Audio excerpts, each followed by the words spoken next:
Welcome to the Fantasmagorium show. On today's show, I can appreciate your feelings for McClane, but believe me, the jerk ain't worth it. He's stepped on so many toes in this department. By this time next month, he's going to be a security guard.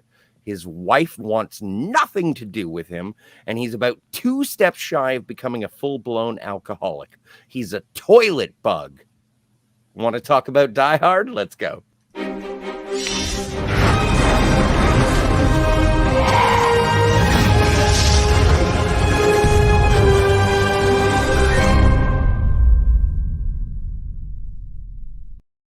And we are live. Ahoy, Steve. How are you? Hey, buddy. I'm doing pretty good. How are you doing today? It's Friday. Well, free for all. Got to get down on Friday. Kat, welcome. This happened just recently. I didn't even know you were going to be here. I didn't either. Awesome. Great to have you. Yeah, for a bit. Talk a little Die Hard. Yeah. And also, I think I should preface the entire conversation. I know it's a weird time of year to talk about Die Hard. The thing is that Die Hard 3 takes place on a back-to-school sort of era. It is a hot time, summer in the city. So it is an early school year. And I think it is pretty much like roundabout now or maybe early next week. It depends on where your perspective is. So the reason that I want to talk about Die Hard is because Die Hard either says Christmas or Die Hard says September. Okay. In my mind. And so once you get out of those, once you get a Die Hard 1 and Die Hard 2 are Christmas movies, Die Hard 3 is a back to school movie. And the rest of them are, don't worry. I would think that any day would be a good day to talk Die Hard. A fan. Excellent. I didn't know this of Kat, that she's a Die Hard fan. Awesome. Cool. Well, so I pulled some clips. So I'm sure everybody's familiar with the Die Hard franchise, but I got the only movies that actually count. I have a really short trailer. So let's start with the first one. Yeah. We'll play that right now.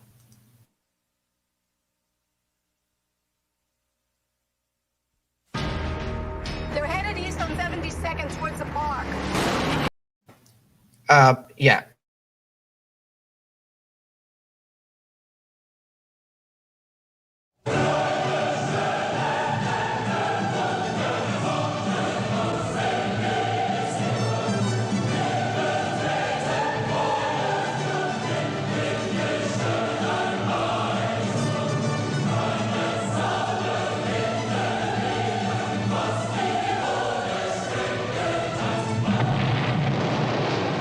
Die Hard.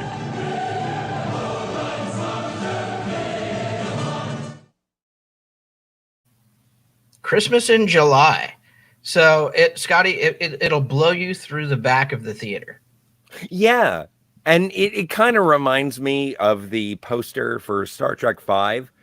And it's like, this is why we need seat belts in movie theaters. I didn't know it was a summer release. Yeah. Mm-hmm. Yeah, July 20. Interesting. So I think they're all summer releases, right? Because I think they were all summer blockbuster movies. Well, wanted to be, right? Well, and I think the first 3 were. Yeah. Let's see. Yeah, July. I can't. I'll just say up front, I have not seen the 5th one. Blah. And it's been so long since I've seen the 2nd one that I can't really proffer an opinion on it. But the 4th one I thought was all right. That was kind of fun. I mean, it goes a little. They push the envelope a little bit in terms of the ridiculousness of it. But I really liked the 3rd one up until the climax.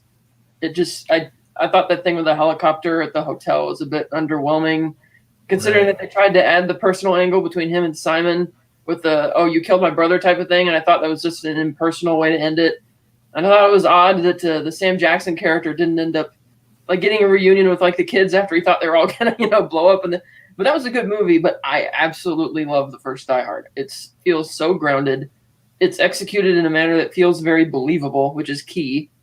And he's not like the over the top Schwarzenegger, Stallone, or Van Damme type character. No, and he gets hurt, right? There's no shoes. He cuts his feet all up. And and he seems like a real guy. Like the line, it's not a superhero, right? When he gives a one-liner, it doesn't feel like a one-liner. It feels like something he would naturally say, and it comes off a lot better to me because of that. And of course, Alan Rickman just nails it in this role. Hans Gruber, I neck and neck with Darth Vader is the best villain of all time. Yeah, and you know what I mean. I also really like that they even gave the Reginald Vel Johnson character his own little subplot story arc, which is really cool. Yeah, I like that too, and that continues into the next two movies, correct? No, just 1 and 2. Oh, just 1 and 2. Okay. But he is John McClane is a grounded protagonist. Yeah, at least in this one, in the first one. Well, in the first 3, okay, it's kind of like this is an Indiana Jones situation. I really like the first 3 Indiana Jones movies, and when someone says Kingdom of the Crystal Skull, I say, "What are you talking about?" Mm-hmm. I'm not familiar with that work, and so with. Like, it is a bracketing, a book ending, because spoilers for Die Hard 3. The villain of Die Hard 3 is the brother of Hans Gruber. It's Simon Gruber. Right. And so it does tie it back. And the filmmaking of it, it's like, does the name Gruber mean anything to you? Right. And there is a flashback where you see Alan Rickman falling from the building, and it is striking. Yeah. So the first I pulled the first 3 trailers because those are the movies I've seen and the only ones I really care about. Mm-hmm. I can't really remember. Yeah, I can't remember the second one all that much. The third one is Die Hard with a Vengeance, right? That's the third one. Yeah, that is the third one. So that's the one I remember. I think the most out of all the sequels. Obviously the first one is the first one, but so let me play Die Hard 2. Kind of get a refresher on that one.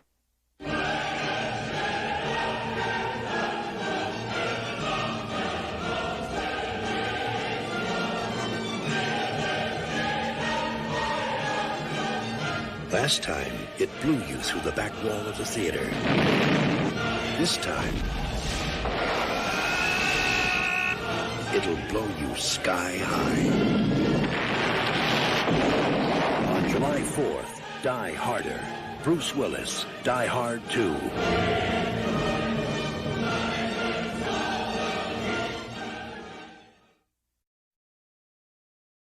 That's right. It's the one on the plane. Okay. Well, no, it's the one in the airport. We're in the airport, yeah. I love Die Hard 2. I think that Die Hard 2 is sort of a black sheep, and I think it's an amazing action movie. Also, considering the cast, oh my stars! You get Dennis Franz, you get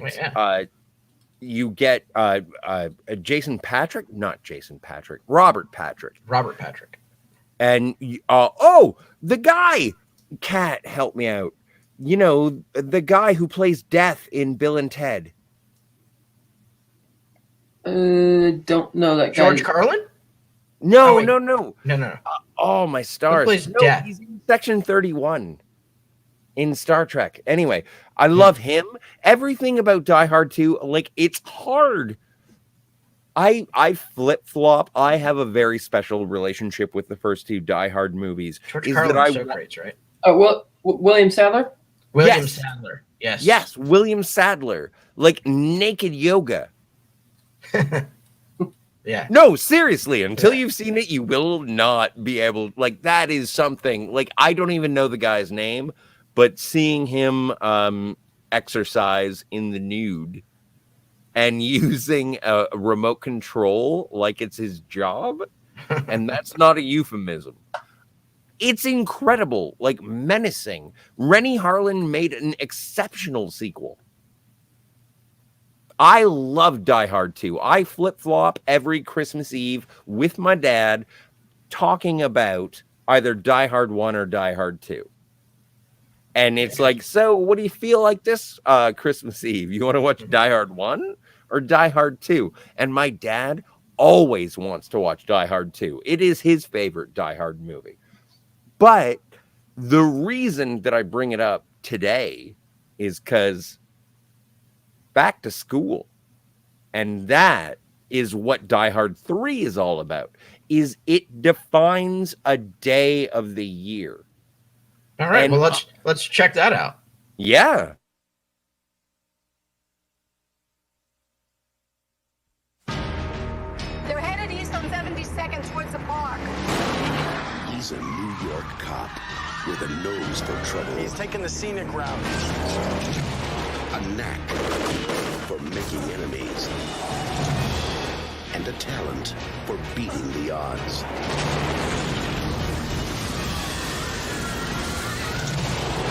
On a good day, he's a great cop. On a bad day, he's the best there is. Oh, what happened? You got a AAA card?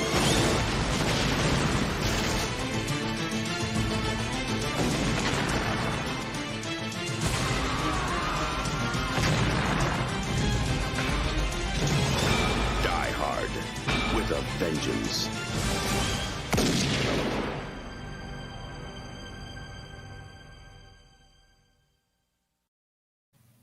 Wow. Yeah. Yeah. The first time, it will blow you through the back of the theater. The second time, it will blow you sky high. And the third time, it will, I don't know, remind you about the first time? Maybe. You don't have any more trailers, do you? No, it's just those three. Those are the best movies that I know. I did, but to be fair, I have not seen Live Free or Die Hard. Oh, really? Okay. Yeah, and then A Good Day to Die Hard, I've skipped altogether. It looked like a pile of shit. Yeah, Did you see? I saw Live Free or Die Hard. I like that one. That was kind of a clever plot, but at times, like I said, they're pushing the envelope in terms of it not being more like standard action movie and not as believable anymore. Even though I kind of liked the characters and the story. Mm-hmm. That was the one. And, I guess I'll tell you anyway. The plot is that the villain was a guy who wanted to. He worked at what was it, the NSA or the Pentagon, and he was trying to advocate better security systems or something, and they turned him down. So he decides to show how easy it is to hack into virtually every computer. He can mess with all the traffic lights to cause major accidents. He can shut down hospitals by hacking into their computers. He's doing all of that because he's genuinely patriotic and that he genuinely believes that he needs to show people these vulnerabilities so that they can beef up the security and make it better. But it's coming at the collateral damage of killing a lot of people, and so John McClane is there to save the day. Now that you kind of run through the synopsis or summary of the movie, it sounds like something I've seen. So I think I saw this movie and then forgot about it. Timothy Oliphant was the villain. Yeah. Fantastic. Oh, he is actually. Yeah. In most everything he does. So I have two different rankings that we can go through real quick. One is the ranking by the tomato meter from Rotten Tomatoes. Mm-hmm. So they have with a ranking of 15% in the number 5 slot, A Good Day to Die Hard. Yeah. 2013. And then number 4 slot, 60% on the tomato meter, Die Hard with a Vengeance. And number 3, they have 69%, Die Hard 2. Number 2 with 82%, Live Free or Die Hard. Really? And number 1, Die Hard with 94%. Now, remember that these were all done before they did. This isn't the audience score. This is just the Critic score. Critic score. I'm Okay. surprised that Live Free or Die Hard was that highly. I mean, certified fresh, 82%. Yeah, Pretty no, high. that's surprising to me as well. Like I would put them in order of release. I would say my favorite is 1, my second favorite is 2, my third favorite is 3, and my fourth favorite is 4, and then apparently they made more Die Hard movies. Yeah, Yep. 5. So I have another. So Screen Rant ranked every Die Hard movie ranked, and it's pretty similar with a couple of exceptions. 5, they have A Good Day to Die Hard. 4, Die Hard 2, Die Harder. 3, Die Hard with a Vengeance. 2, Live Free or Die Hard, and 1, Die Hard. So they just flip-flop 2 of those. No, but they said that number 2 was Live Free or Die Hard. Yeah, so that's on both. On both of That's these. fucked. Okay. I mean, I'm just telling you what it says. No, I know, and I'm saying that based on the news that you just reported, I'm saying I disagree heavily. Yeah, right. Well, I think it's also that I remember reading, since I didn't have time to watch the second movie before we did this, I was reading some quick reviews on Die Hard 2, and they said it's very much like the first movie, but in an airport. Whereas Die Hard 3 has a very different feel to it entirely. Die Hard 4 also has a very different feel to it entirely. So maybe they're ranking it, maybe it ranked lower on that list because it feels like this first one just again, as opposed to feeling really new, maybe? I don't know. It's a possibility. The thing is that I think that one of the tropes, and we all know that there have been Die Hard on a boat, Die Hard on a train. Yeah, there have been ripoffs yeah. of Die Hard to begin with. So making a sequel to Die Hard is a very difficult endeavor, no matter what. But with Die Hard, I think John McClane has to be trapped. He can't do it of his own volition.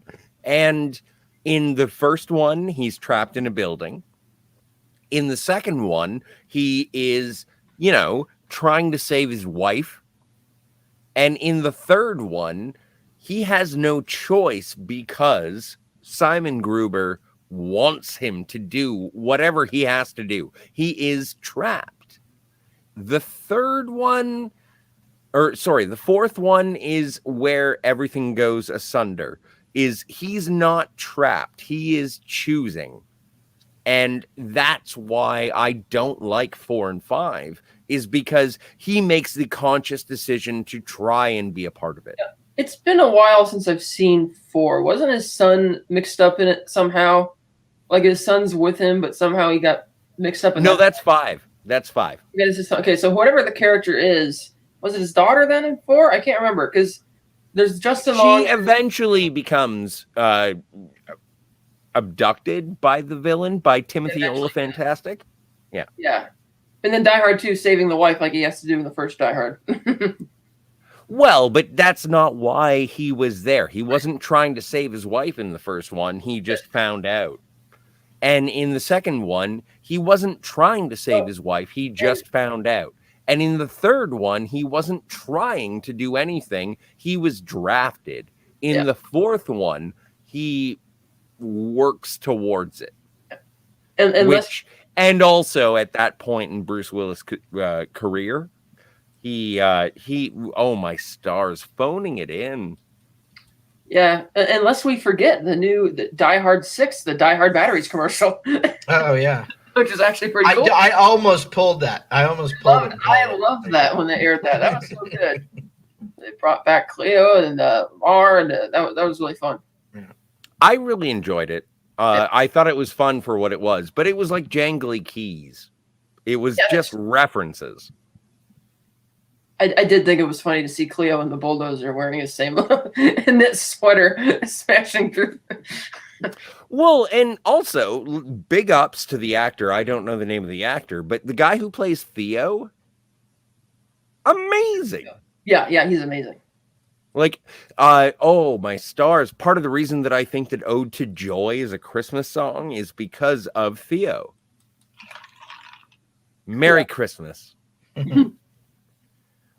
Yeah. So Okay, so out of the Die Hard oeuvre, which one is your least favorite? Probably. Well, again, I can't offer an opinion on 2 because it's been too long since I've seen it. I haven't seen 5, so Die Hard 4 would probably be my least favorite of the 3 that I've seen and can remember. I mean, Have you seen 5? Have you seen 5? No, I haven't seen it. Right. I remember there being a couple of previews and they dumped it in February, which at the time was still like Hollywood's dumping grounds and all. Like, and I had like a 5% rating on Tomato Meter or whatever. I just didn't have any hype for it. And I know for a fact I've seen Die Hard 2, but it's been a long time, so I can't really remember it. I mean, I know that I was disappointed in the climax of Die Hard 3, but I like the movie, everything leading up to it on the whole better than Die Hard 4 because I think the suspense is a lot higher. And just the pairing of Bruce Willis and Sam Jackson was so good. Sam Jackson did it for me in that movie too. Yeah. So Die Hard 1 is my favorite. Die Hard 3 and then 2. Wow. Okay. 2, yeah. I put with a Vengeance higher than 2. Mm. And look, that's just based on my memory and not rewatches. If I rewatched them, I'd probably rank them better. But I had zero intent of watching all those movies before today. I do have digital. And I'm super sorry that I drafted you into this conversation, Steve. I appreciate you being a part of it. Yeah. I just wanted to talk about Die Hard. That's all. And that's fine.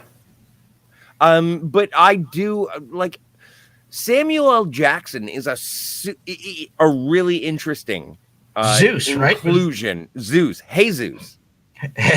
Zeus, and I think one of my favorite parts is when Bruce Willis has the sign. He's wearing this sign. Awesome. It says, "I hate niggers." It's fucking funny, man. He's in Harlem with a sandwich board that says, I'm not going to say it again, but it's a very racially charged sandwich board. And Samuel L. Jackson comes out, and we've already established in his shop, his electronics shop, that he is he doesn't like white people. And Samuel L. Jackson comes out and says, "Oh my God, what are you doing here wearing a sign that says something with an N-word on it?" And John McClane is like nursing a very bad hangover, and he does not want to be there, as you wouldn't want to be. Right. And it is, having watched it as recently as today, like, it's interesting to present a black character as a racist. Yeah. It is interesting to see the reaction of racist statements in a community where you will die if you present those racist statements. I love that twist too when they get down to the police station and he's like, "Hey, why'd you save me?" Like, it's like, you kidding? If the white cop that shows up dead in Harlem the next week or tomorrow night, there's going to be riots in the Reich, all that stuff. I love that, and I did too. I also love that they lied to him when he asked, "Where's the bomb at?" And they're like, "Oh, blah blah blah." And he's like, "Oh, that's a white people problem, a white neighborhood problem." And then the guy interjects and lies, and he says, "Oh, actually, it was blah blah blah, 68th Street or whatever it is." To get him. Well, and it is manipulation and everything. Like, it's really... And then that ends up kind of coming true because the school is the one, even though it doesn't end up being a real bomb, the school is the one that's the one in Harlem where those kids are the ones that gets threatened.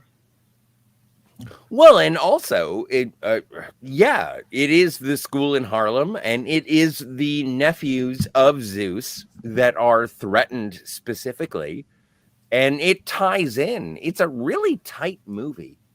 Like, it's really good. Directed by John McTiernan, the same director as the first. Mm-hmm. And it really, oh my God, it makes me feel things. It makes me, as, you know what, Steve, I'm white. Have you noticed? Mm-hmm. Really? Do I seem that Caucasian to you? Pretty much. All right. So I think that it is we've talked about Star Trek and the writing and how subtlety and social commentary can be represented or put into play if the writing is proper in the story. And I think that Die Hard with a Vengeance does do that to a certain extent. Yeah, from what I can recall, it does it well, actually. And it does. I mean, present. the difference being, I mean, they're more on the nose, right? They're more on the nose than the allegory and metaphor that you'll get in a Star Trek universe show. But still, I mean, it's handled with care, I think.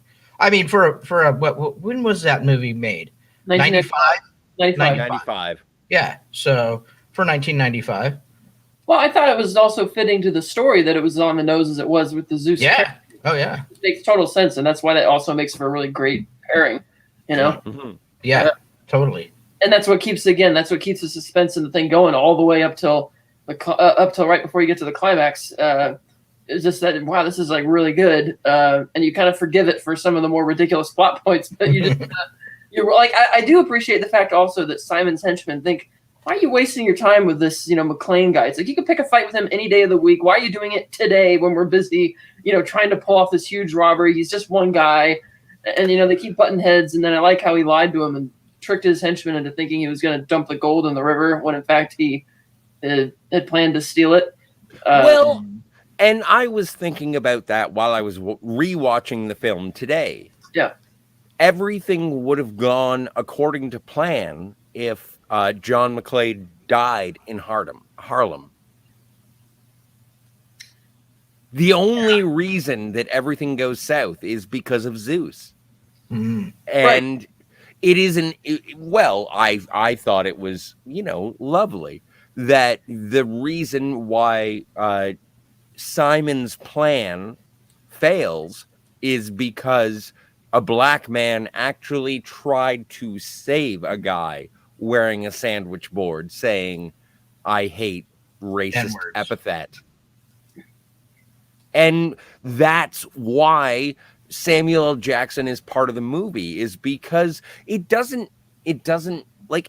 an affirming story, Well, even also based on the most vile of epithets. Well, it's also about, putting a different spin on it. Because the first two, John McClane was very much solo, doing it like his own thing. And this time they took like the buddy cop type approach. And if you're, well, rather than just having it be simple comedy, how can we ramp this up to 11? It's like, oh, we'll get a black racist and pair him against this guy with the most extreme way of introducing those two characters that you could think of. And that's what makes it work so well. Mm-hmm. Well, and also, Kat, so Zeus is a racist, yes? Yes, but I think but you can see why. It's not something that you could, railroad him for really until. I'm not railroading, I'm just asking. Right, and he takes it a bit too far, but you can see why he feels that way throughout the course of the film, even though he does come around by the end, which is another thing I like. He kind of has a bit of an arc as well.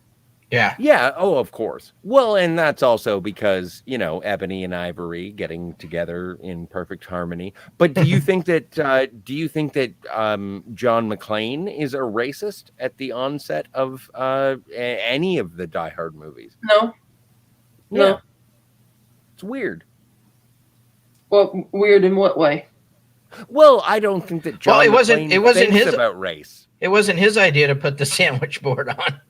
Well, no, but also John McClane has I would think that previously his best friend was Al Powell. Mm-hmm. Black dude. And the person that they're teamed up with, like who John is teamed up with, is a black guy who doesn't like white guys. And so it's interesting. Well, yeah, it's like I said, it makes for a much more unique dynamic. Well, and in storytelling, you have to put people who are, sometimes you have the opposites, right? Agreeing sucks in a storytelling way. And so you do need someone who's going to react to that in a negative way. Prologue, they agreed. Epilogue. Yeah. In Yeah. Yeah, which They which- agreed and they lived happily ever after. the Yes. end. Which 4 is- minutes. The epitaph of the Odd Couple has been copied so many times. Yeah. You know, because it works. Yep, because it Yeah. works. Well, Well, and do you go have ahead. any other examples or preferences towards odd couples working? Oh, I mean, there's all sorts of movies. It's like again, it's usually either buddy cop or if they're not cops, like like a Trading Places would be another one. Mhm. Yeah. That plays around with that idea and That had a white guy. yeah, okay, Merry New Year. but I mean that you have a lot of those opposites attract type stories because they are very wildly popular and And it works. the same thing on every sitcom which any sitcom that revolves around two roommates having to live together, you do the same thing there. So it's or even on something where it's not roommates, so it's like Fresh Prince. You have him Yeah. on one side totally street, and you have Carlton totally square. You're right. And so that's another odd couple type thing, even though they're family. So Mhm. yeah, it just really works, and I like that they took it to those extremes in Die Hard with a Vengeance because it just made for a much more engaging pairing and engaging story. Well, and have you seen Die Hard Live Free or Die Hard? Yeah.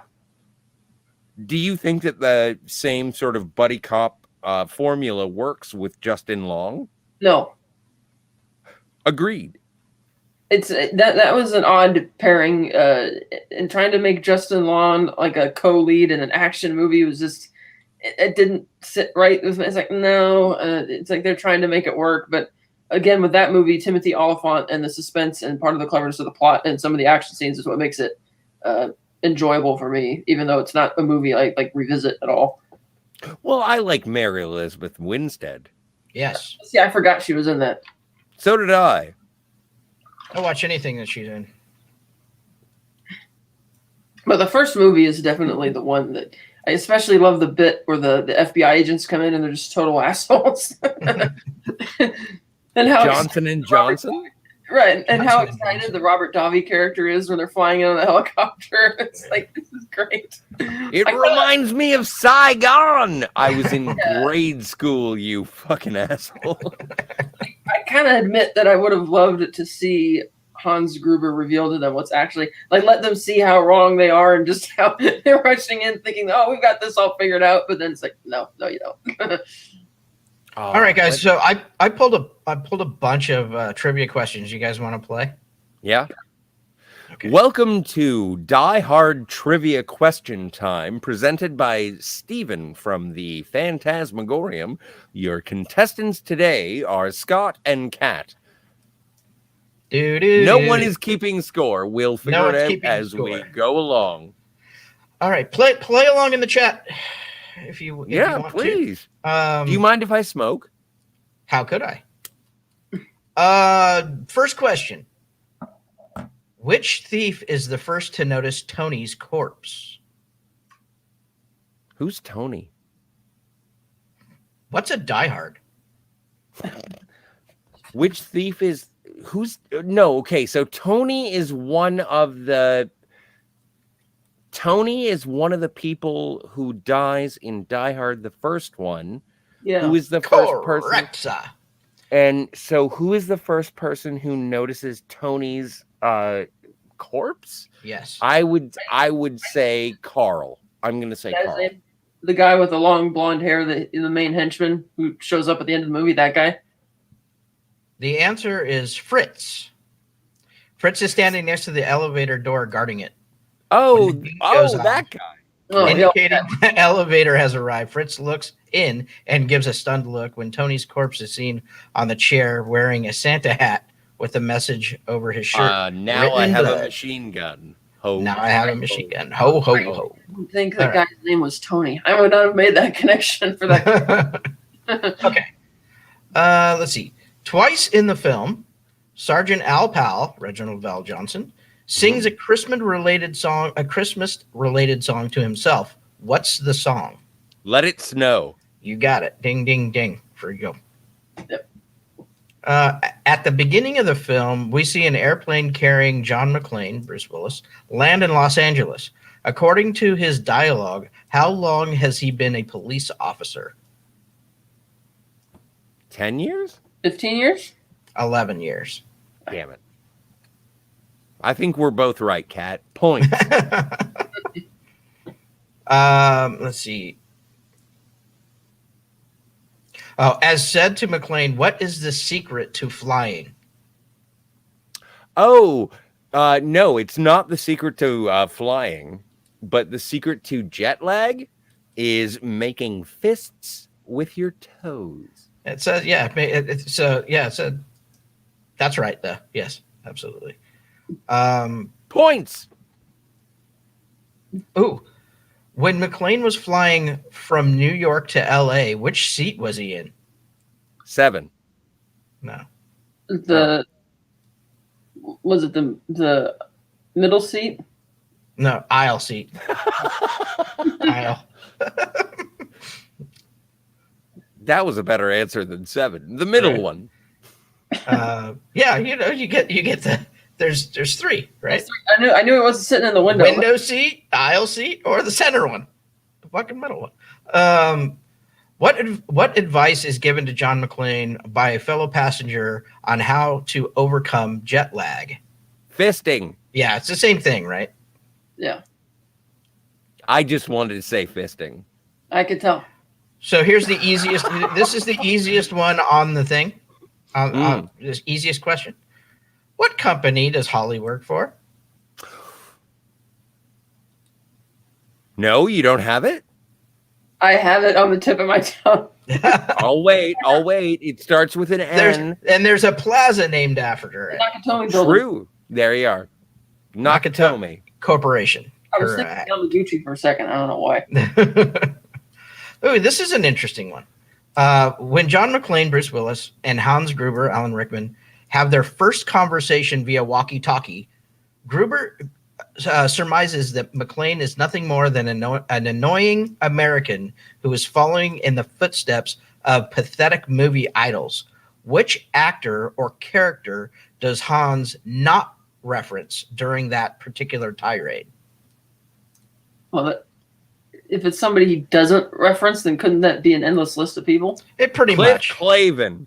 No, but Well, no, he doesn't think- reference think about Cliff the- Clavin. think about the time. Oh, yeah, I don't know. Look, I didn't fucking make these up. Well, He doesn't. I'm can you gonna give it a say multiple choice? He doesn't reference Schwarzenegger. That's the one. Good pull. That's perfect. Yep, Arnold Schwarzenegger. Probably should have been in that list.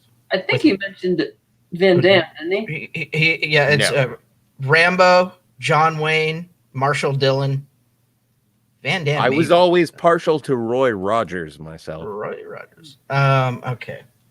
Yeah. Before Shall I McClane call gets to you the Roy? Nakatomi building, we get to meet his estranged wife, Holly, and Hmm. several of her co-workers, including an obnoxious cocaine addict whose last name is Ellis. His first name is used sparingly in the film. What is it? Oh, what is Ellis's first name? I thought that was his first name. Oh, Daryl. No. Okay. My other brother, Daryl. Yeah. I don't know, Carl. Harry. Gary? Is it Gary? Harry with an H. Is Harry it Ellis. really? Harry Ellis. Oh, wow. Not Perry Ellis, the renowned suit maker. No. Okay. Who drove the limo? Oh, Argyle. Got it. Both of you got it. Well, Kat got there first. Points. Okay, here's one. What tunes does Argyle play on the limousine tape deck on the way to Nakatomi Plaza with McClane? Oh, it's Christmas in Harlem by Run DMC. Well, it's Christmas in Hollis, Queens. by Damn Run DMC. it! Yeah, but Christmas in Hollis. No, I'm Mom's- wrong. Mom's though. cooking chicken and points. collard greens. No points. No points for you. No soup for you. What is the name of John and Holly's daughter? Oh my God. I don't know. Mary Elizabeth Winstead. No. Damn it. No guess? Kathy, is it? Lucy. Lucy. Oh, I should know that. Yeah, okay. Let's skip that one. Why? We've been getting all of them wrong. No. Some of they're for some reason in this list they're repeating the same thing, the Okay. same questions. All right. So I'm skipping the ones that are the same exact answer. I appreciate your curation. Yes, you're welcome. As mentioned in the first Die Hard, John McClane is called by at least 5 names in the film. By what name does Al Powell call him before he learns John's actual name? Roy. Roy. Yeah. Oh Ooh. my God. What is the name of Holly's nanny? Consuela. No. Really? And that's racist. uh, I don't know why, but it is. I thought it was true. I didn't mean to be. It is Paulina. Paulina, that's right. All right. What floor was the party on? 37. Catherine? Was it the 30th? 30th. Yep. Okay. What is the true identity of the building called the Nakatomi Plaza for the purposes of the film? Ooh, I don't know the name. It's a plaza. It's in San Diego, I think, isn't it? No, it's in Los Angeles. I thought it was the Fox Tower. It is. Fox Plaza. Okay, it is in Los In Angeles. your face, cat! In your face! I think I've seen. Maybe it's off the 405. Maybe I'll check. Um, Oh my God, you guys live in California. Yeah, Like that is a place that I would love to see. I And know. the only thing that would be disappointing is that I would drive. I would have to fly. I would have to drive and see the Nakatomi Plaza, which is the Fox Tower. And I would be like, okay, there it I is. don't even know if that's Fox Plaza anymore. I know Well, the building still Yeah, exists. building's still there. I know that driving on the 405, you can actually see Fox Animation, and I think they have a Fox Sports Plaza building there as well. Probably still there. Memory serves, it's not too far from UCLA. But yeah, whatever. Deputy Police Chief Dwayne T. Robinson, perhaps the most annoying character in the film, initially refuses to believe that the man communicating with Al Powell is in fact a police officer. A little Hollywood in-joke makes its way into Robinson's dialogue as he berates Powell for believing anything the voice on the other end of the walkie-talkie has to say. Fill in the missing word. Oh, come on, Powell. The guy could be a blank for all we know. Fucking bartender. Boom. Got it. I wouldn't have gotten that. It's bartender. He doesn't actually say fucking bartender. It's just No, he does. He says fucking. Are you live streaming? Yeah, fine. Yeah, we're live streaming. Do you care about Die Hard? Person in the room with cat? Hello? Hi. Hello? Okay. Do you care about Die Hard, sir? I've never met. How are you? How's your day? Oh, pretty good. Good. Do you like Die Hard? Yes, I do. It's the best Christmas film ever. Yeah, but how do you feel about Die Hard 3? I think Die Hard 3 is the best back-to-school movie ever. I actually haven't seen it. Well, That's the one with Sam thanks Jackson. for playing. No, I still haven't. Oh, wow. I'll be back. All right. Yeah. All right. What was that guy's name? That was my friend Cameron. We're going to go see Shang-Chi today. Sweet. Oh, nice. That'll be amazing. I heard it's really good. Really Yeah. good. I've heard. What is Holly's maiden name? Gennaro. Got it. Boom. That was easy, huh? What is the address of Nakatomi Plaza? 1227. I don't care. Nope. Uh, You're wrong, sir. 30, I know. Very, very wrong, sir. 34 Again. Plaza Drive? Say that again. I'm sorry. 34 Nakatomi Drive? 2121 Avenue of the Stars. Avenue of the Stars. Interesting. What is the logo on the truck used by the terrorists to enter the parking level of the plaza? Oh my God, I know this. It's like Pacific something. You're close. Is It's don't know. Yeah, It's- like, oh, yes. Yeah, you were close. It's a Pacific Courier. Mm. Oh, come on, really? Who's Yeah, the leader? really. Who's the leader of the thieves acting as terrorist? Hans Gruber. Come on, that's too easy. When Hans Gruber and his men overtook the business building where I worked, I told myself to remain calm. Who played me? Ooh, I can't remember the actor's name, but I know the character and who they're talking about. Yeah, because we just figured out his first name, right? Yeah, I just Harry don't. Ellis. I remember So- I think he had a lot of daytime TV credits or something because he didn't go on to become like a big. Oh, Hart Bachner. That's it. That's it. Hart Bachner. Good job. Jesus, how did you pull that fucking name? Because of Supergirl. Right? Oh, really? Yeah. Wow. All right. Okay. When Hans Gruber, Alan Rickman, finally designed. Sorry, what is that? I don't know. Yeah, it's on. Wait. I got to read this again. Hold on.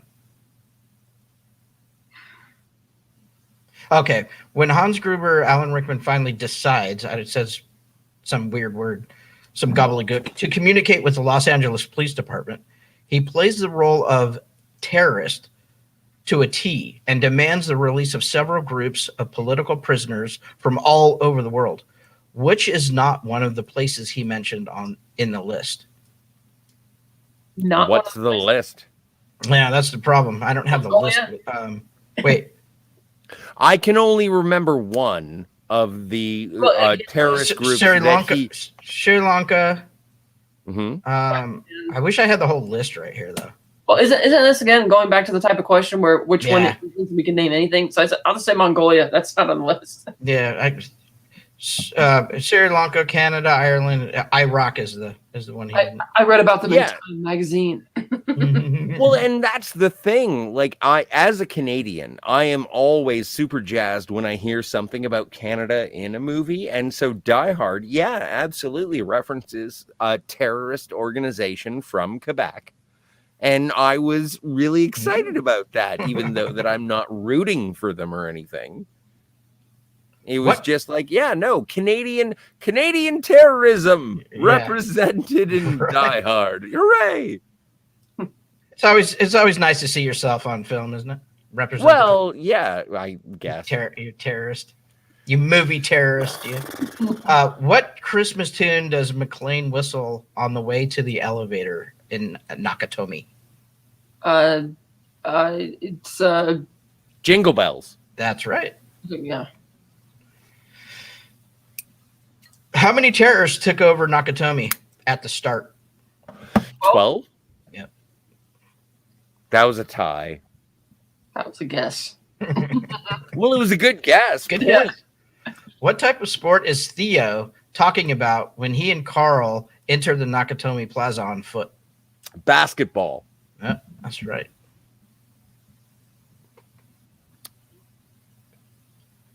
Three points. 3-pointer. All right. Let's see. Oh, my stars. The LAPD seems to have a recreational RV. Hans comes face to face with McClane in some kind of industrial area just beneath the roof of the Nakatomi building. Hans tries to trick McClane into thinking that he is an American and an employee of Nakatomi. What name does he assume Clay. during this charade? Clay. Sorry. Yeah, what's his first name? Clay. What's his first name? I don't know Clay. what his first name is. Clay. His name's Clay. William Clay. Hi, I'm Clay. Bill Bill Clay. Okay. I win. You win that one for sure. No, Kat and I get to share the points. Yes. McClane explains to limo driver Argyle that Holly left their New York home for Los Angeles thanks to an irresistible promotion. How long has Holly been in L.A.? Oh, like 6 months? Yep, 6 months. Well, that's right. They have a kid. I forgot. How many locks did the vault have? 7. Yes. Where and when was Joseph? What's his? How do you pronounce that name? I didn't know. I don't know. Takagi. Takagi. Takagi. Joe Takagi. Yes. Joe Takagi. Born. Oh my Where and God. when? They go over his entire biography. I don't know. I think he was born in Okinawa. No. Either that You have or a year guess? Nagasaki? Neither one. Neither. Oh. Where? No year. No guess of the year. No year. All right. He was born in Kyoto, Japan, in 1937.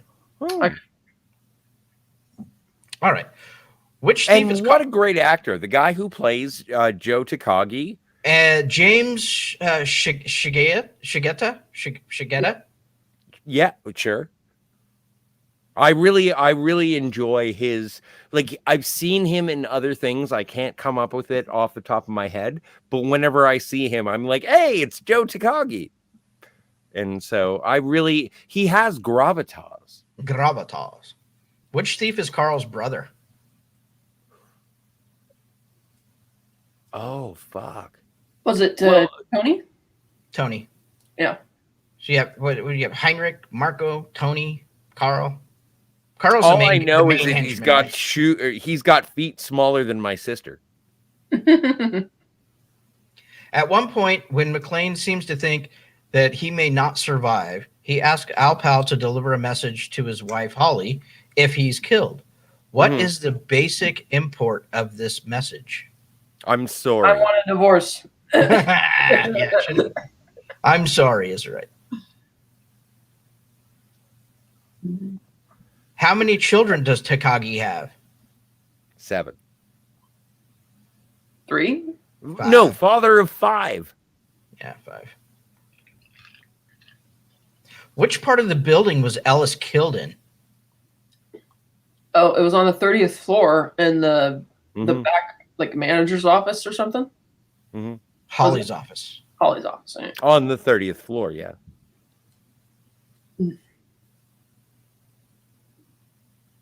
From which store does Hans deduce that Takagi bought his suit?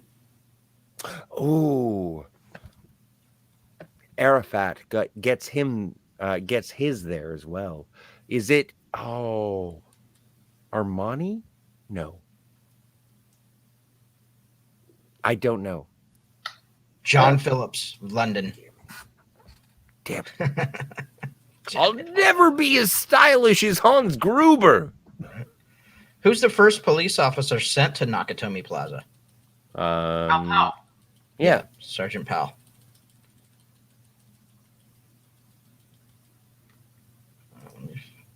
You guys want to keep going with these or no? Well, is there anything going on in the chat? Is anyone actually watching? Not really. All right. Yeah, Well- there's a few. There's a few people. Yeah, you want to Well, go over then the let's chat? let's go see what the chat is up to.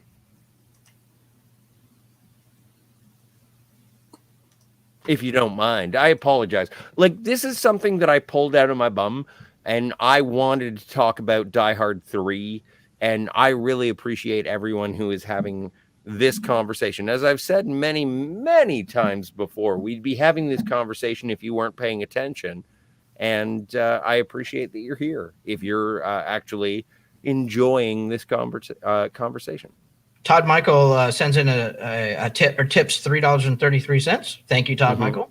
Thank you. The best thing about Die Hard is truly Alan Rickman's Hans Gruber sitting on the bench earning 20%. On the beach.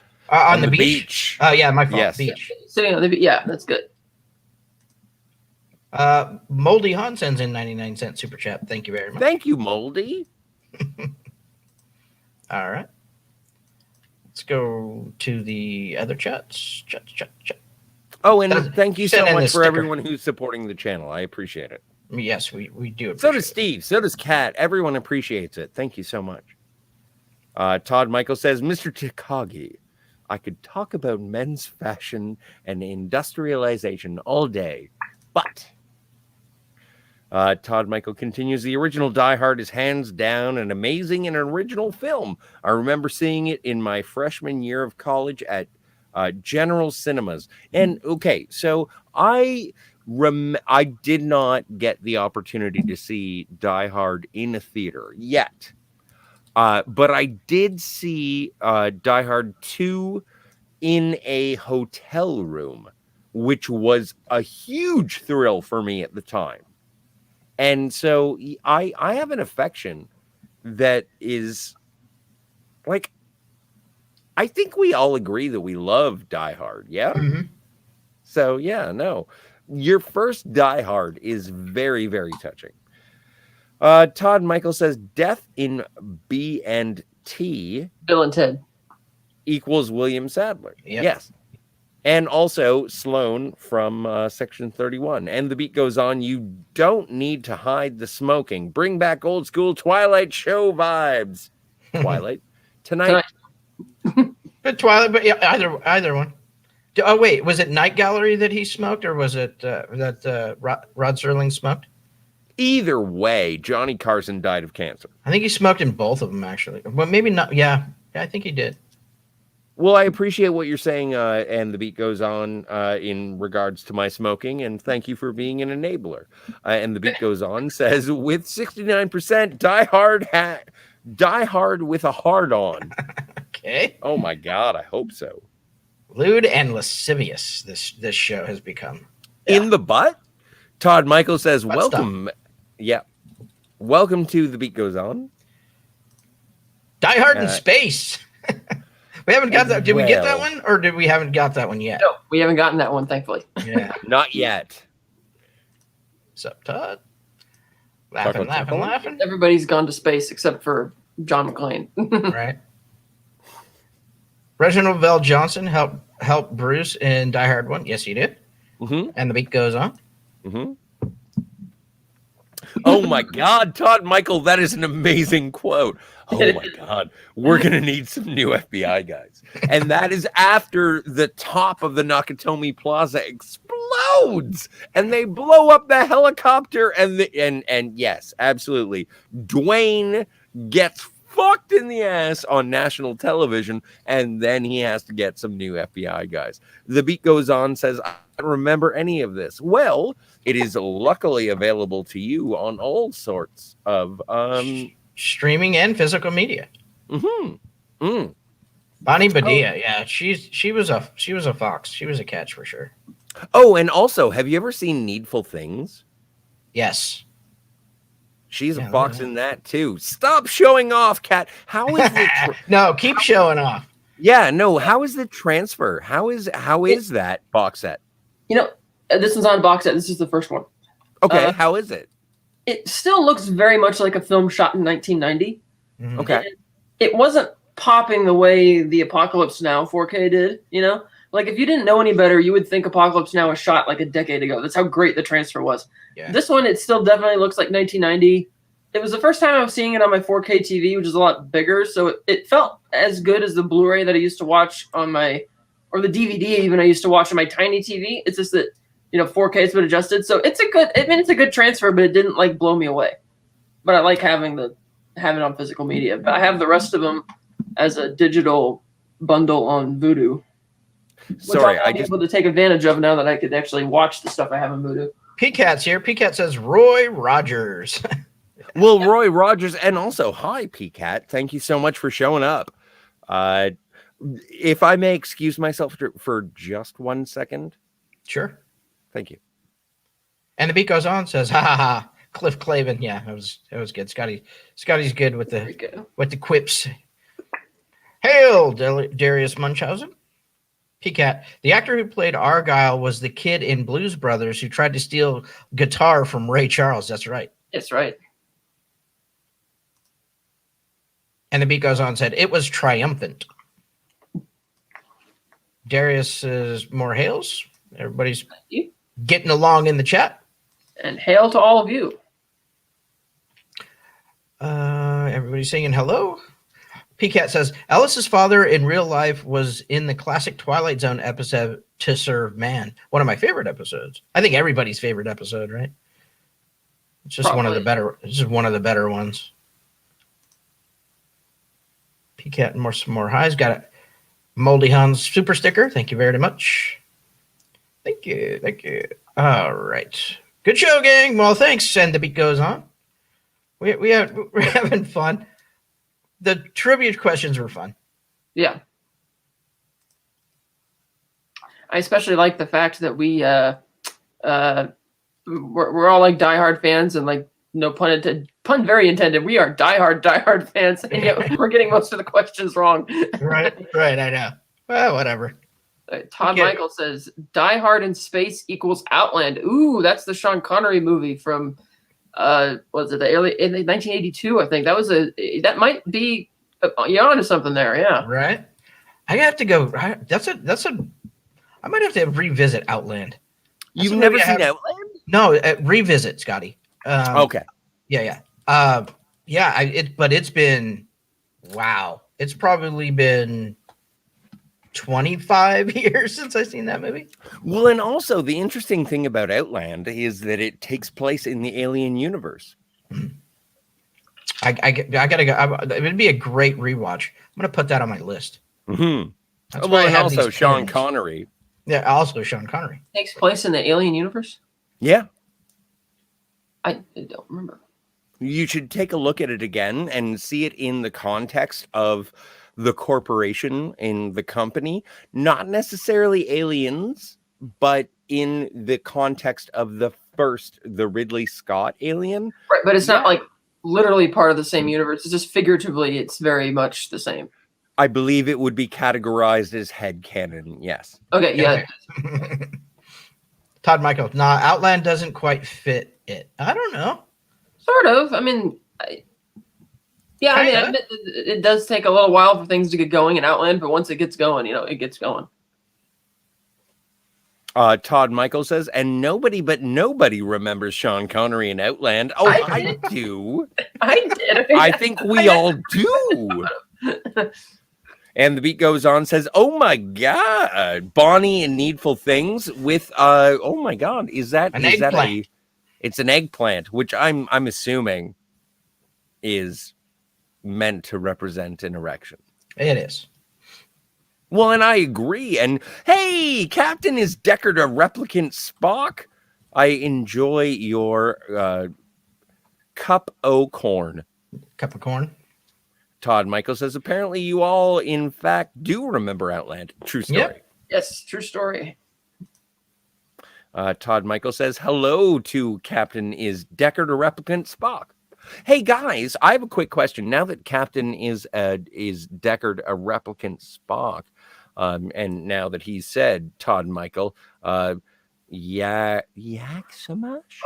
I am actually going to have to cut today short because I'm going to be off to see Shang-Chi. That's awesome, Oh, dude. my God. I can't wait to hear jelly. your review. I'm going tomorrow morning. All right. I will definitely update you guys. Thanks for having me on the show today. Awesome. It's really Thanks fun. for coming. All Thanks for right. coming by. I'll see you soon. Yep. Oh, and say hello to the other guy. Yeah. PCat says, sir, at Captain is Deckard a replicant Spock. And Captain is never mind. Captain says, headcanon ain't canon. Otherwise, my theory of 2 Deckards is official. Correct. Headcanon point. is not. Yeah, it is not canon. Oh, and also, for the record, in terms of the Phantasmagorium show, Steve, I have a question for you. Yeah. Is Deckard a replicant? I refuse the answer. Okay. I plead the fifth. Cam, hey! Cockney and I have already had that conversation on his show, on Black Phillip Alvarez's show, and his show, and we'll keep it there. We're not bringing it here. If you have the opportunity, I would highly recommend going over and seeing Captain Cockney Spock on his channel. I think that you should go check out Mr. Brown on his channel. Also, have you checked out Cinema Gulp? You should. You should. Anyway, Good stuff. Cam says, hi, Steve, Scotty, Catherine. Good questions. Been fun listening. Hi, everyone. Hey, Cam. Cam, I'm appreciative that you listen and have fun. Thank you. Todd Michael says, I think we'll hit the first show tomorrow at our local cinema. Oh, yeah, Shang-Chi? that's cool, man. I'm going to go first showing tomorrow morning, too. I'm really looking forward to seeing the first Asian man headline a kung fu movie. Like, apparently it's the first time it's ever going to A happen. Marvel movie, Scotty. Oh, I'm sorry. I missed the marketing. Oh, no, it's my mistake. Yes. Headcanon is not. Never mind. My head canon is impeccable. Cam says to the captain, hi. Hi. Everybody's highs. Everybody's making love in the chat. Oh We my love that. God, I've been on peyote since noon. That's awesome. I know. It's Where's my weird. peyote? I want some peyote. Well, it's up to you. You got to figure that out for yourself. Todd Michaels says, still avoiding crowds and hope it is thin for that showing. Agreed. You know, and that's kind of the thing is like, I'm worried about going into a theater. I always want to go to unsuccessful films just so that there is less of a crowd. Being that I do have a sliver of Cherokee and blood in me, I guess it is on me to find my own peyote. I will. Thank you. At Cam. Greetings. Everybody's making love in the chat. We love that. Well, it's an orgy of conversation, and awesome. I appreciate it. Todd Michael says the downward spiral of is Deckard a replicant. Yeah. Agreed. I'm just saying Rachel is a replicant. Todd She is. Michael from Cam says, hi, good to see you. Oh, and the captain says, bless your heart, Scotty. High fives, smiles, hearty faces, and hi, Steve. With another high five. Captain. And the beat goes on, says, let us know if Shang-Chi is triumphant or merely victorious. I see what you did there. It's look. May I be mildly racist? Because I'm pretty sure I'm going to watch Shang-Chi, and 2 hours afterwards, I'm going to want to watch another movie. I know everybody wants to chalk that up to Access Media, but it's really not. These if you read these critics for any length of time, they have a very limited vocabulary and they use the same words like triumphant and victorious all the time. Steve, you are triumphant. And victorious sometimes. Twice. Captain says upward spiral, resulting in a book that explores this question more deeply than ever before. I'm Bible? all for it, man. If you're actually going to write that book, you should. I think it would be awesome. I'll buy the book. Well, I'll be your first buy paid him customer. a pen. If the guy will actually put pen to paper, I'd be happy. I don't know if you could. I don't know if there's enough time in the day because Cockney pretty much streams 24/7. So you'd have to cut down on the streaming a bit to get that book knocked out. Well, and also, if you'd like to hear Captain Cockney Spock's thoughts, you should go over to his channel because he pretty much puts them on Front Street every day. Yeah. Todd Michael says, can you get me some Cherokee hair tampons? Yes. Yes, I can. Cam says, Pieto, Peyote. and no Peyote. sharing. Damn. Yeah, no, it's all personal ingestion. It's not up to you. And the beat goes on, says, I'm scared to trip balls. Don't be scared. Don't be a scare. Don't be a scare. It's good What for you. Steve said. Yeah, no, Steve is your doctor. And also, I would like to point out that we're not doctors. No, we only sometimes play them on the internet. No, we don't. But if you want to trip balls, if you want to try it out, Steve says it's a fun time. It is. Todd Michaels says it has Can been be. it has been a long time since I dosed, but good, bad, crazy times they were. You know what? The only time in my life that I have A, seen geometry, and B, felt like I lived in a movie, both times, tripping balls. Tripping balls. Oh, the acid. Oh, the 90s. God. Oh, no, it was shrooms for me. I don't do acid. There's acid. Lots of acid. Liquid acid, by the way. Dropped right on the tongue. Beautiful times. But, you know, I was running up and down the West Coast playing raves and warehouses and outdoor festivals and shit. Oh, so. yeah. You're like an It's All Gone Pete Tong guy. Yeah, dude, for sure. Yeah, no, I can't wait. I'm gonna get fucked up and listen to bass music. Bass music. Base for your face, London. Base for your face. See, this is why we hang out. Anyway, Kev says, interested to hear a real take about Shang-Chi. You know what?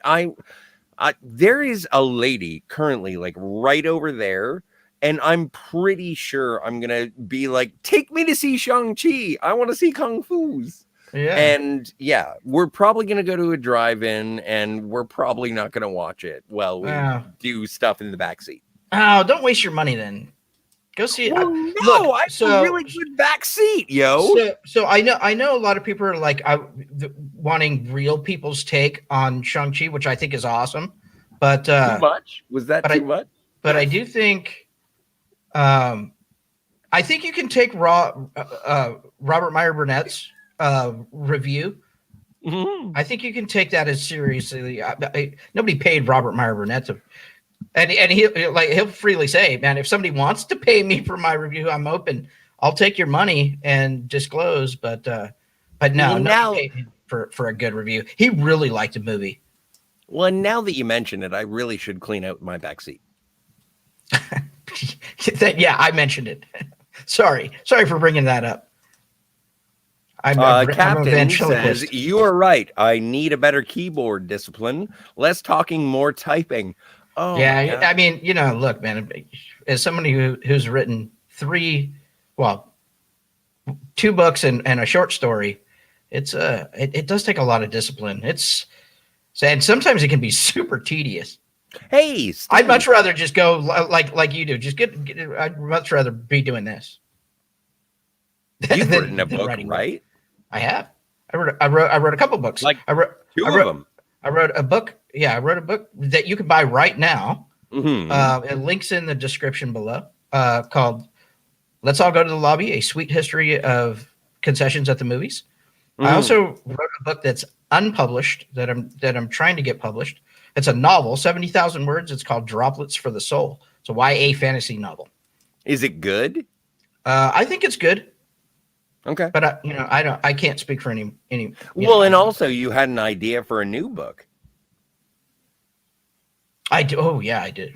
So, and it sounds very interesting, and it's all about, the nature of reality. Yeah, dude, for sure. I can't wait to get that one. Like I said, also, it's a novel, and writing novels is hard. It's a lot of words. It's a lot of. You got to find the time to knock those out. It's not like you can just sit down in an afternoon, or at least I can't. Well, and also you wrote a movie. I did. Well, I adapted a short story into a screenplay. Mm-hmm. Called The Pale Man. The Pale Man. Yeah. Awesome. You can watch that on this channel. It is amazing. I'm looking forward to hanging out and actually having, I think we should have a show about The Pale Man. Yeah, let's do that. In fact, maybe next Friday for the free for all. Well, okay. Yeah, we can actually show the movie. Yeah. Are you going to copyright strike us if yes. we show your movie? Yes, absolutely. Okay, well then sue us. Yeah, because that's sue yourself, you son of a bitch. It ain't show friends, it's show business. As RMB is knowledgeable. And the beat goes on, says, if I disassociate, I'm blaming you, Dr. Steve. Well, thank you. And the beat goes on for not blaming me. And the beat goes on, says, ecstasy is good. You know what? I'm a big fan of MDMA. It makes me feel love in a chemical way. Back in the 90s, there was this ecstasy. Well, there was this really good ecstasy going around. Also, don't take the brown acid. Don't take the brown acid. It's bad for you. The other acid is also bad for you, but I'm not your real mom. And the beat goes on, says, RMB said Shang was a legit great fantasy movie. Yeah. But, yeah, I know. And I'm excited for Shang-Chi, but it's not. I don't have the same affection towards it in the same way that I do a character such as Reed Richards or Steve Rogers. Of course not. Those are. I mean, you're talking about characters that have had several movies made about them.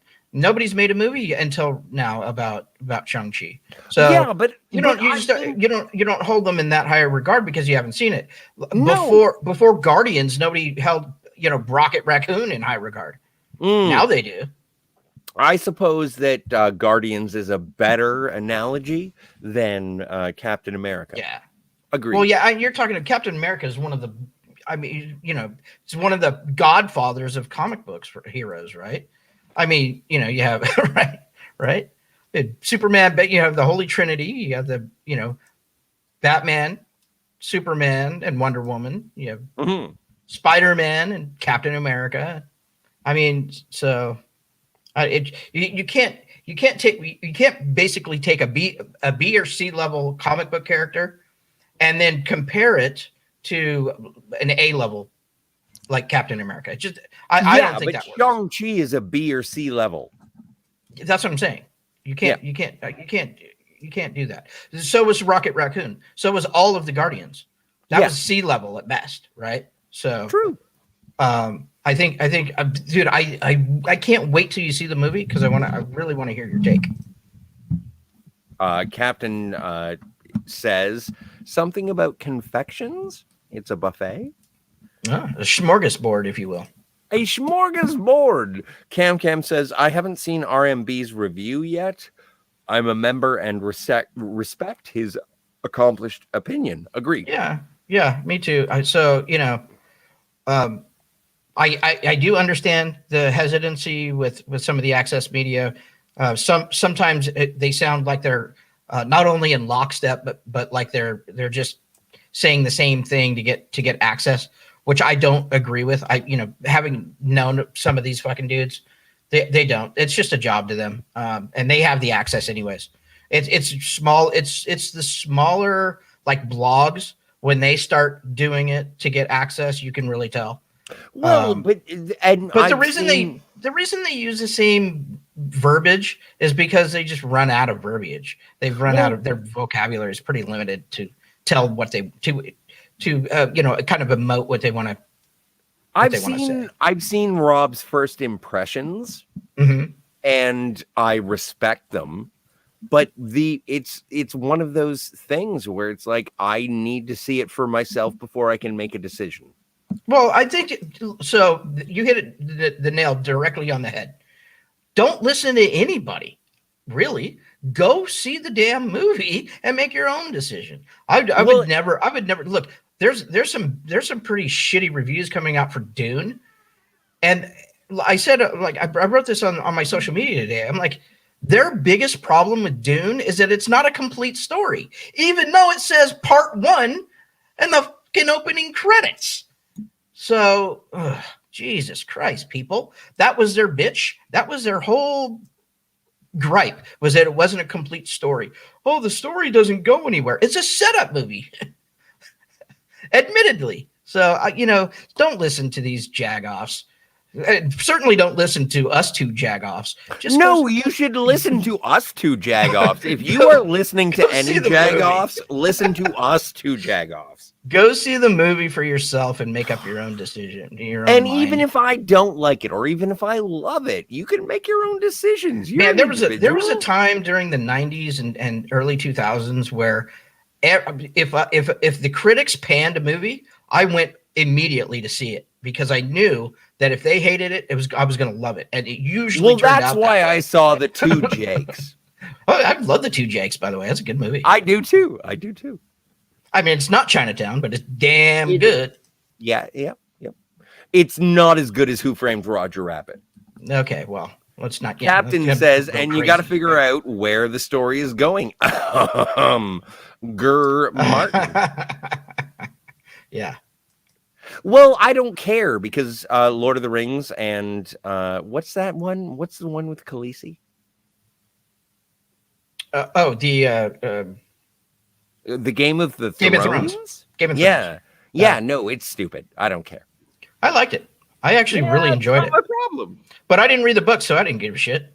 I liked it. I thought the last 2 seasons were great because I didn't read the book, so I wasn't married to the books.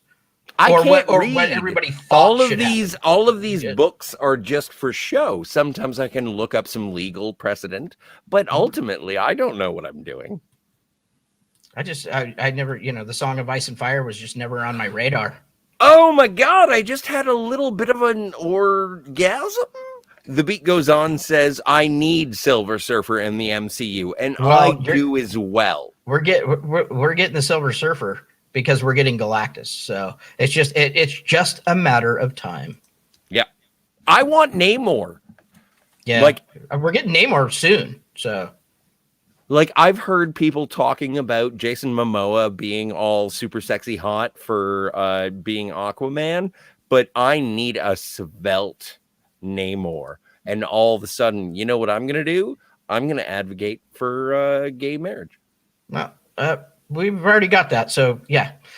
Cam says Captain America is comics Too OG. much? Was that too much? It was probably too much. A list character. An A-list character. Yes, he's an A-list character, buddy, for sure. Bye for The Hobbit. Thanks for choosing these movies. Well, hey, bye for Biffer. Thank you for Thanks for coming and hanging out, man. We appreciate it. Really appreciate it. Or lady, or however you identify. Well, there's a crocodile. Todd Michael says hey to Buffer. And Cam says to at The Beat Goes On. On high. Silver Surfer was a favorite comic of mine. Love to see him done right. Agreed. Yeah, me too. And you know what? Even in the lesser version of Fantastic Four Rise of the Silver Surfer, I really appreciate the Silver Surfer in that film, at least in the fact that the Silver Surfer was brought to screen. Yeah. I thought it was amazing. It's going to be awesome to see him on screen when the MCU gets around to that storyline. It's going to be dope. Hashtag John Hamm is my Mr. Fantastic. Good call. Hashtag. Todd Michael says, yes. Bring in Fade und Robin. Quite. And Black Phillip's Law, as pointed out by the captain. Agreed. And high fives all around from the captain. Yes. Duh. Todd Michael says, what's sad are the two things that I would see in the MCU cannot be done anymore. I want adaptations of Marvel's The Micronauts and Rom. Yeah, no shit. No shit on Rom. Well, and you know what? In terms of things that I will not be able to see in the MCU, the thing that really makes me upset is that there is a group of brilliant people who kind of rule Earth in the MCU or in the Marvel universe, and one of them is T'Challa. And my biggest regret, or at least one of the things that I am disappointed that I will never see, is that whoever becomes Mr. Fantastic will not be able to meet T'Challa. Like, yeah, it's a bummer. It is a bummer. It makes me like those are people like that I want to see on screen. Black Panther and Mr. Fantastic are two characters that have to be on, and it's never going to happen. It's unfortunate that the MCU had to wait so long to get. I don't think it's a matter of waiting. I don't think that anyone was anticipating the death of Chad. No, that's not what I said. You didn't listen to the end of what I said. I said waiting to get to Fantastic Four. It sucks that they had to wait for legal reasons, because it would have been nice to introduce the Fantastic Four very early on. But Todd Michael, I agree, and so did Big John Schnepp. He wanted to see Micronauts and Rom done. Captain says, once you know it's a setup, expectations are managed. Just enjoy. Agreed. I agree with that. And The Beat Goes On says to Cam, same. Norin is my dude. Well, from what I understand, Norin is rad. Cam says Black Phillip Alvarez's Law is sacrosanct to the captain, and I agree.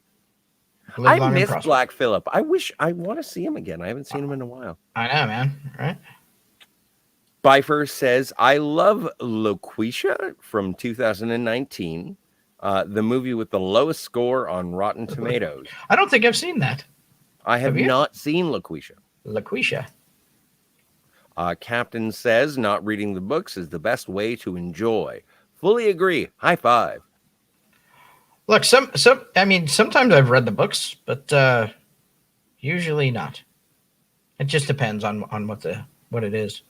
Oh, no, it's crazy. I go to the library, I check out books, probably about 5 at a time, and then I have a lovely marshmallow roast in my backyard. Captain is, yeah, I know, right? Dark. Right. The captain says cross-media verisimilitude and all And that. all that. Yep. PCAT, I love your body, Larry. That cloud was supposed to be Galactus in Fantastic Four was a bad joke. Agreed. Yeah. It was a bad joke. The only good part about Galactus in the second Fantastic Four was the shadow that it cast when it actually looked like Galactus's helmet. But I would like to give a whole bunch of big ups to the Silver Surfer in that film. Doug Jones's physicality was amazing, and I appreciated the dulcet tones of Morpheus. Who do you think they're going to get to play Silver Surfer in the new incarnation? Me. Yeah. No. Sorry. What? You don't think I could play the Silver Surfer? Fucking hard pass. What? You paint me silver, I can do it. Yeah, okay. I'm not saying you couldn't do it. Like, I think Doug Jones is probably the best person that you can do. You think? I mean, you could. He's still around. It's not like he'd win anywhere. He's Doug a Jones? tall, yeah. And like, Doug Jones hasn't been in the MCU, to my knowledge. So that'd be well, cool. except for being the Silver Surfer. The MCU. Oh, Todd Michael says we all need Galactus as a could again. quite. Yes. Cam says, I got into the show and then got into the books and got sucked down the Germ rabbit hole. Probably never to see the last book, Dream of Spring. Might not even see the Winds of Winter. Yeah, I don't know if he's ever going to finish Winds of Winter, but Is the Winds We'll of see. Winter sort of like the Winds of War? Like what? no. Like, no, I don't even know what you're talking about, Cam. I appreciate your enthusiasm. These are the Game of Thrones books. Oh, wizards. Fuck that. Wizards. Not really. Kind of. No. Well, there's dragons. It doesn't make any lick of sense to me. They don't have cars. What kind of civilization doesn't have cars? Captain says at Cam. Now I got to look up sacrosanct. That's awesome. Oh, sacrosanct. It's a really good word. We use a lot of big words, don't we? Well, we have to look them up. I couldn't name. Can you define sacrosanct? I'm like right now. Can you Merriam's define Webster sacrosanct? dictionary. I think sacrosanct means that the term itself is a definition of a truth. Yes, or a truism. Well, Yeah, well, a truism. Yes. Right, but I think even more to the point that it's untouchable or sacred. Unquestionable. Yeah, unquestionable. If you would, Intractable. irretractable. Well. Space vampire cloud. Yeah, no doubt. What, like Stupid. V'ger? No. I think it was the Galactus. Oh, well, thank you for the ear, Scotty. Darius says, hey, Darius Munchausen. I got a chance to talk to Darius yesterday. Ah, cool. Such a cool guy. And ahoy to everyone with the things and the stuff. Cam, and and PCAT. I got to talk to PCAT yesterday as well. Nice. And I got to talk to Captain Cockney Spock yesterday. I don't it was on his show. Well, it's a pleasure of a boat to be aboard. Right. Cam says ahoy. And Captain Greetings. says greetings with a high five and a hey nonny and a ha cha cha. PCAT says agree, Scotty on Silver Surfer in the movie. Well, and you know what? The hardest part is that I'm going to have to learn how to surf. Yeah. Todd Or Michael wire says, work. No. You don't have to learn how to wire work. You just hook up, right? I don't know, man. Have I you think ever it takes- wire worked? I think it takes some skill. I don't know. I'm guessing. I doubt it. Anyway, Todd Michael says sacrosanct equals something that is not to be altered due to sacredness inherent to it. it. And I think that I think that's what I was driving at. There. That is a very concise definition, and I appreciate that. Captain says, basically what Black Phillip says goes. Sounds right. Although I do sometimes question said law. Well, Captain, I can't go with you there because if you haven't seen it, what the hell are you talking about? Right? You're just talking around something that you don't know. You don't really know what it is. I mean, you're guessing, right? So I can't go there with you. I think Black Phillip's law is a good law. I think it makes sense. But how much more chat do we have going on? I've got like a lady who's over there, and I think she's using highlighters over all my books. So I don't know what she's vandalizing, but I want to interrupt her. All right, well, let's call it a day then. Yeah, let's. We'll just go through these real quick. Yeah.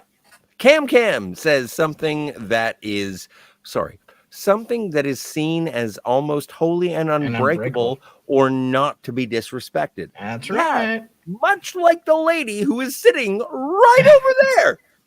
And the beat goes on, says sacrosanct definition, too important or valuable to be interfered with. Just Googled again. Right over there.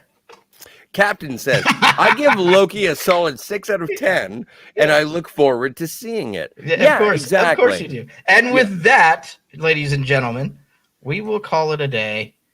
Thanks everybody for coming. You can catch us here Monday through Friday. Actually, next week we're taking sabbatical.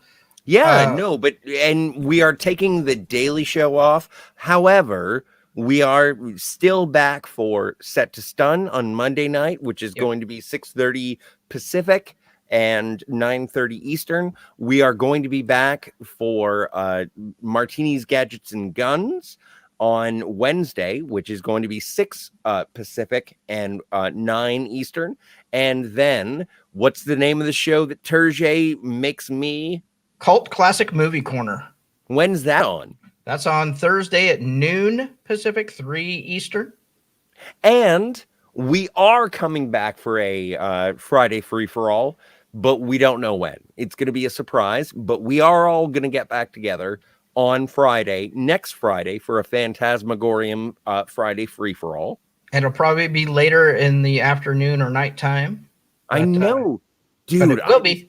So hoping that I get hired. Right? Yeah. Me too. All right, buddy. I think that'll do it. That's it. We're done. I think we're done. I'm gonna end the show with the trailer for my book. But I just want to say, I love doing these shows with you, Scotty. Dude, we'll take a little bit of a break. I mean, we'll still be on and doing the other shows, and then we'll be back in a week.